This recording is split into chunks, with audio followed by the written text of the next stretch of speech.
maxaad ka og tahay qabriga dunida ugu dheer uu mitirkiisa gaaraya ilaa iyo 30 mitir ka oo ay dad badan oo ku nool dunida daafaheeda u dalxiis tagaan amaba ay ku hamiyaan inay mar un arkaan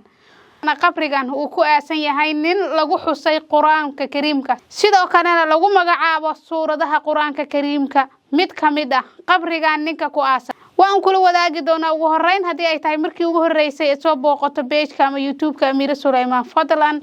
muuqaalka like saar share garee gaarsii saaxiibadaada aad iyo aad ayaad u mahadsantahay aan idinkaga dhaca sheekada qabrigan ayaa waxa uu ku yaalaa magaalada Salalah ee dalka Cumaan dhererkiisu wuxuu gaarayaa ilaa iyo 30 mitir qabrigan waxa loo diiwaan geliyay la yaabka taariikhda dunida sidoo kale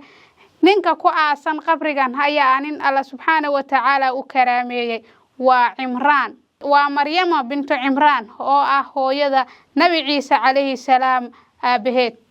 Imraan ayaa geeriyooday ka hor inta aysan dhalanin Maryama ama sidoo kale ay ku jirtay uurka hasaate Maryama ayaa ku soo barbaartay guriga Nabi Zakariya alayhi salaam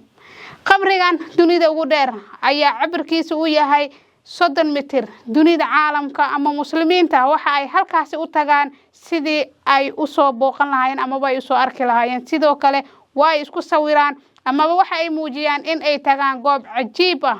oo ka tirsan la yaabka taariikhda dunida laga diiwaan geliyay sida muslimiin badan ay og tahay Imraan ayaa Allah subhanahu wa ta'ala uu ahaa nin uu karaameeyay sidoo kalena uu ku xusay quraankiisa dhowr jeer sidoo kalena uu ku magac daray suurata al-Imraan oo ah suurada saddexaad ee quraanka kariimka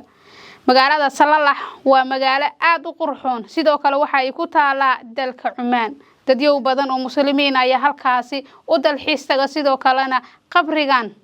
waxa muuqaba inay mar un arkaan kuwa aan nasiibka u yeelin inay halkan tagaan gudaha hadii aad u gashid waxaad arkaysaa qabrigan oo dhererkiisu aad u dheer sidoo kalena quuraha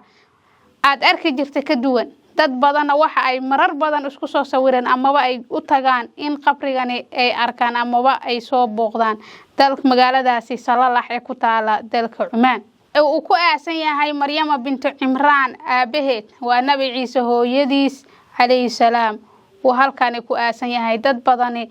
ay halkaan u tagaan inay arkaan sidoo kalena galay taariikhda la yaabka dunida halkaas ayaa ku soo koobaya muuqaalka hadii ay tahay markii ugu horeysay soo booqato janaalka ama